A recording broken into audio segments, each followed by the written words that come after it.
राजीवनेत्रं रघुवंशनाथं कारुण्यरूपं करुणाकरन्तं श्रीरामचन्द्रं शरणं प्रपद्ये। जय श्री राम, जय श्री राधे कृष्णा। राम के कदमों पर कथानक में आप सभी का फिर से स्वागत है। पिछले वीडियो में हमने किस प्रकार से प्रताप भानु भगवान के अवतार का एक कारण बना उसकी हमने चर्चा करी थी।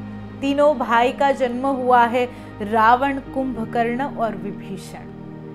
तीनों भाई अब भगवान का तप करना चाहते हैं। तीनों वन में गए हैं, भगवान ब्रह्मा का तप किया है, अत्यंत कठोर तप। तप एक छोटा सा शब्द है और तप का अर्थ ही होता है तपना, यानी कि किसी भी चीज के लिए हम कहते हैं ना साधना। कुछ भी अगर हम पाना चाहे तो साधना करना अति आवश्यक होता है। हम अगर सोचे कि भाई ठीक है चलो ऐसे ही सब कुछ मिल जाएगा तो नहीं मिल सकता। हर दिन सुबह उठना, हर दिन सुबह उठकर स्नान वगैरह करके भगवान की 10 मिनट, ज़्यादा नहीं 10 मिनट पूजा करना, ये भी एक नियम बनाना, ये भी एक प्रकार का तप है।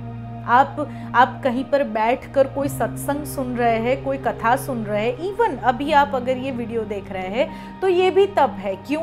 क्योंकि सुनना बहुत मुश्किल होता है।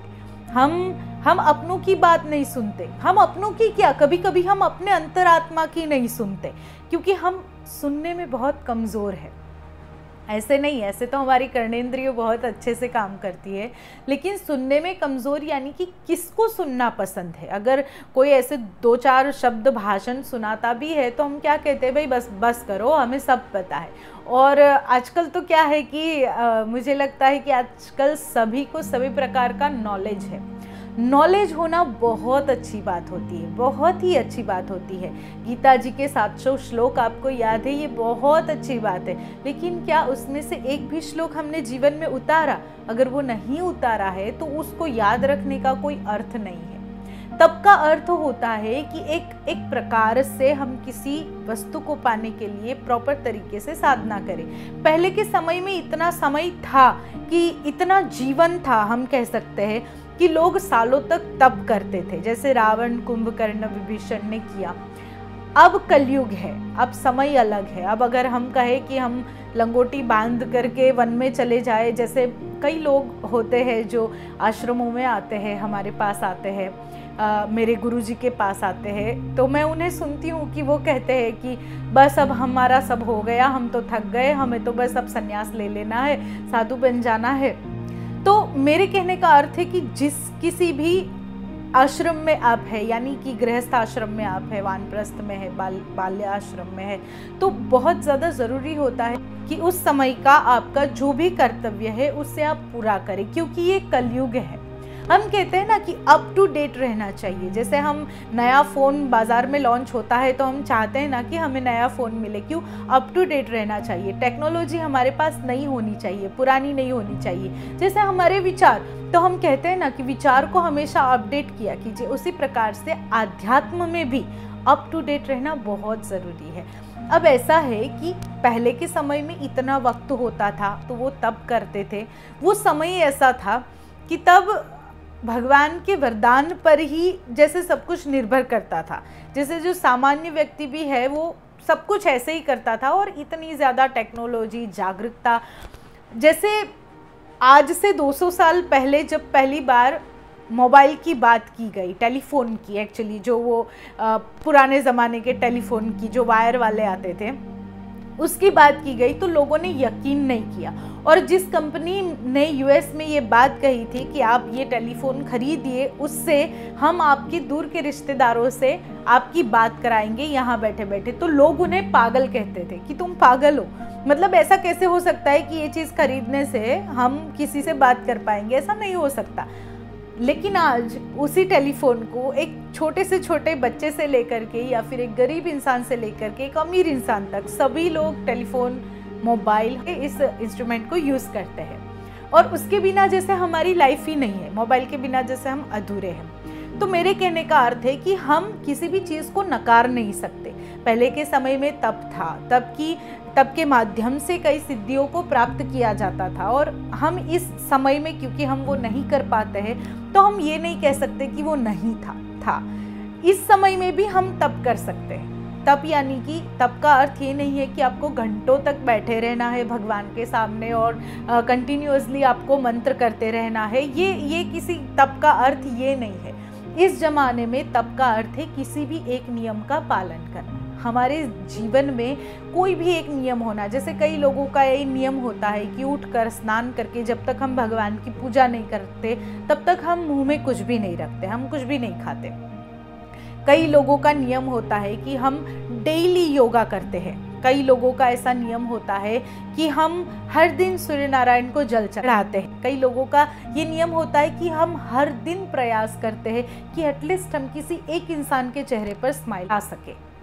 तो नियम होना, हमारे जीवन में नियम होना बहुत ज़्यादा ज़रूरी होता है। जब हमारे पास नियम होता है उससे हम कुछ भी प्राप्त कर सकते हैं, और साथ में इससे हमारा कॉन्फिडेंस भी बढ़ता है। लोग कहते हैं कि क्योंकि राक्षसों के पास कॉन्फिडेंस बहुत ही ज़्यादा था, इसलिए देखो उन्होंने देवताओं को भी डरा दिया, घबरा दिया, या फिर उन्हें ऐसा कर दिया वैसा कर दिया। जब हमारे पास किसी भी एक चीज़ की शक्ति होती है, जैसे रावण के पास शक्ति थी वरदान की, उसे लगता था कि मनुष्य और बंदर, उनके अलावा कोई भी मुझे नहीं मार सकता, तो वो निर्भय होकर के सभी के साथ युद्ध करता था। स्वाभाविक है, पर हमें ये बात का ध्यान रखना है कि निर्भय होने से पहले, कॉन्फिडेंट होने से पहले उसने तप किया है, उसने उस शक्ति को हासिल किया है। तो हमें अगर कुछ करना है तो तप यानी कि साधना, जैसे अगर जो कोई भी संगीत सीखता है तो उससे कहा जाता है कि संगीत एक साधना है। डांस सीखता है तो उसे कहा जाता है डांस एक साधना है। अगर योग सीखता है वो भी एक साधना है। अगर आप पढ़ाई करते हैं इवन वो भी एक साधना है। हमें क्या लगता है कि डॉक्टर बनना आसान है? किसी के जीवन और मृत्यु हम तय करते हैं, तब डॉक्टर को हम भगवान कहते हैं। ऐसे तो हम भगवान नहीं कहते हैं ना, लेकिन उसके लिए उनकी साधना है। सबसे ज़्यादा ज़रूरी होता है साधना करना। तो साधना जब हम करते हैं तब हम एक तो अपने स्वरूप को जानते हैं, दूसरा हमें एक पॉजिटिव एनर्जी, जिस वजह से हम जो चाहे पा सकते हैं। अगर हम उसका सही इस्तेमाल करें तो हम बहुत अच्छे इंसान बन सकते हैं। अगर गलत इस्तेमाल करें तो हम रावण भी बन सकते हैं। यहाँ पर तीनों भाइयों ने तप किया है, रावण, कुंभकर्ण और विभीषण, पर तीनों की मांग अलग अलग है। रावण ने मांगा है मुझे अमर बनना है। अब ब्रह्मा जी ने कहा देखो भाई ये तो पॉसिबल ही नहीं है, अमर तो कोई भी नहीं हो सकता, जिसका जन्म हुआ है उसकी मृत्यु निश्चित है। तो रावण ने कहा ठीक है, तो आप मुझे ऐसा वरदान दे दीजिए कि सिर्फ मनुष्य और बंदर ये दो ही मुझे मार सके। रावण ने सोचा अब इंसान तो क्या ही कर लेगा, डरपोक है, और बंदर वो तो क्या करेंगे, वो तो एक प्रकार के जानवर है, वो इस पेड़ से उस पेड़ पर कूदना जानते हैं।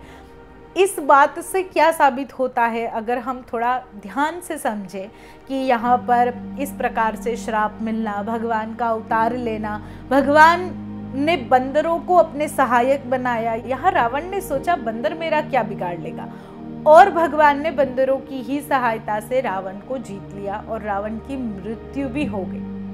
इसका अर्थ ये है कि किसी भी व्यक्ति को, किसी भी जीव को हमें कभी भी छोटा नहीं समझना चाहिए। जीव की बात तो अलग है, आजकल हम इंसानों को भी ऐसे कुछ भी नहीं, आप तो हमें आपकी ज़रूरत नहीं पड़ने वाली है, आप होते कौन है, आप कौन है, नहीं।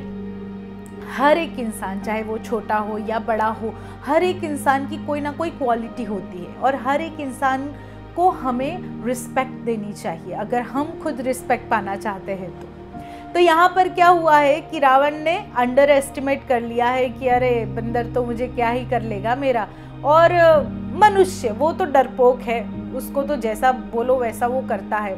अगर उसको कहो कि एक पैर ऊंचा करके खड़े रहने से भगवान मिलते हैं तो वो ऐसे भी खड़े हो जाएगा। अगर उसको डराओ तो वो डर जाएगा, धमकाओ तो भयभीत होकर भाग जाएगा। तो रावण ने ये वरदान मांगा। उसके बाद कुंभकर्ण की बारी आई। जैसे ही कुंभकर्ण की बारी आई, देवताओं ने सरस्वती जी को प्रार्थना की कि देवी आप जरा जाइए, क्योंकि ये तो इंद्रासन मांगने वाला है। तो सरस्वती जी आकर उनकी जिह्वा पर बैठ गई और इंद्रासन की बजाय निंद्रासन हो गया कि मुझे निंद्रासन की प्राप्ति हो। तो ब्रह्मा जी ने वरदान दे दिया कि ठीक है, तुम 6 महीना सोओगे और 6 महीना जागोगे, ठीक है, तो तुम सोते ही रहो, तुम्हारा नाम ही कुंभकर्ण है, तुम सोते ही रहो। उसके बाद विभीषण जी की बारी आई तो विभीषण जी ने सत्यता की मांग की है, विभीषण जी ने परमात्मा की भक्ति की मांग की है, परमात्मा के शरण की मांग की है और ब्रह्मा जी ने तथास्तु कहा। उसके बाद रावण का अधर्म का शासन शुरू हुआ। रावण को पता चला कि लंका में एक ऐसी नगरी है जहां मात्र राक्षसों के राजा रहते हैं, लेकिन यहां अभी यक्ष और गंधर्व और किन्नरों ने अपना राज्य बिठा दिया है। तुरंत वहां पर गया, दहाड़ते हुए उसकी दहाड़ सुन सभी भाग गए। हीरे मानेक से जड़ा हुआ सोने का सुंदर महल है और उस सुंदर महल में रावण ने अपने राज्य की स्थापना की है। मैदानव ने अपनी पुत्री मंदोदरी को दिया है। मंदोदरी के साथ विवाह कर रावण ने अपने राज्य की शुरुआत की। हर जगह पर उसने विजय प्राप्त कर ली है। पृथ्वी पर कोई ऐसी जगह नहीं है जहां रावण का भय ना हो, सिवाय 2 राज्यों को छोड़कर, एक है जनकपुरी और एक है अवधपुरी। ऐसा नहीं है कि रावण ने प्रयास नहीं किया, रावण ने प्रयास किया अयोध्या में जाकर के अयोध्या के राजा महाराज अज को जीतने का। अज जो कि महाराज दशरथ के पिता थे। एक दिन महाराज अज सूर्य नारायण को जल अर्पण कर रहे थे, सरयू नदी में स्नान कर रहे थे और उसी समय अचानक से उन्होंने जल अभिमंत्रित करके उत्तर दिशा की ओर उस जल को छिड़का। उस समय रावण ब्राह्मण का वेश बना करके महाराज अज की क्या क्षमता है ये जानने के लिए गया था। तो रावण ने पूछा कि आपने ऐसा क्यों किया, आपने उत्तर दिशा में जल क्यों फेंका? तो महाराज अज ने कहा कि वहां पर एक बाघ एक गौ माता को मारने वाला था, उस बाघ को मूर्छित करने के लिए मैंने जल फेंका। अब ये बात सुनकर रावण ने सोचा कि महाराज ऐसे ही बोल रहे हैं, लेकिन रावण ने सोचा वहां जाकर देखना चाहिए, बड़ा ही विद्वान था रावण। वहां जाकर उसने देखा तो एक बाघ मूर्छित पड़ा है और गौ माता वहां से पसार हो रही है। ये देखकर वहीं से रावण चला गया कि इनको जीतना मेरे बस की बात नहीं है। उसके बाद हर जगह पर रावण का राज है, अधर्म का शासन है, लोगों पर अत्याचार हो रहे हैं। ऋषि मुनियों को तप, ध्यान, योग, यज्ञ कुछ भी नहीं करने दिया जा रहा है। सभी लोग अत्यंत त्राहित है, अत्यंत दुखी है। सभी चाहते हैं कि रावण का अंत हो, लेकिन किसी में भी ये ताकत नहीं है कि वो जाकर के रावण का सामना करे, वो जाकर रावण से युद्ध करे। सभी लोग शांति से बैठे हैं, कोई कुछ भी नहीं कर रहा है। अत्यंत हृदय पूर्वक प्रार्थनाएं हो रही है कि किस प्रकार से रावण राज को समाप्त किया जाए, क्योंकि रावण ने हर जगह पर अपना अत्याचार जमाया हुआ है। अधर्म, अधर्म हम किसे कहते हैं? भगवान का कोई भय नहीं होता, हमेशा पाप कर्म में रत रहता है रावण। रावण को शांति नहीं है। मैंने पिछले वीडियो में बात करी थी ना कि सत्कर्म करना बहुत जरूरी होता है। रावण को शांति नहीं है, वो शांति से सोता नहीं है। वो हमेशा अपनी माता से पूछता रहता है कि मुझे क्या करना चाहिए, ये करना चाहिए, वो करना चाहिए। इतना उसका अत्याचार है कि अगर ऋषि मुनि कर नहीं दे पाते तो वो उनका खून एक घड़े में इकट्ठा कर रहा है। वो घड़ा उसे सोने नहीं दे रहा, क्योंकि वो भगवान के भक्तों का रक्त है। कैसे सोने दे सकता है?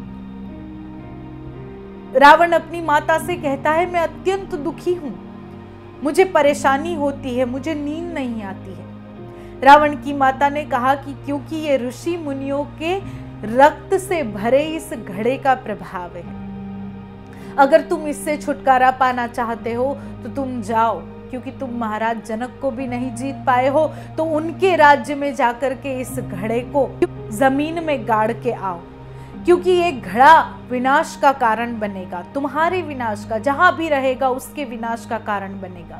रावण तुरंत ही उस घड़े को लेकर गया। महाराज जनक के राज्य में एक खेत में जाकर उस घड़े को उसने गाड़ दिया है। रावण राज्य में सभी लोग दुखी है, त्राहित है। उसके बाद क्या होता है उसकी चर्चा हम अगले वीडियो में करेंगे। तब तक आप सभी अपना ध्यान रखिए। जय श्री राम, जय श्री राधे कृष्णा।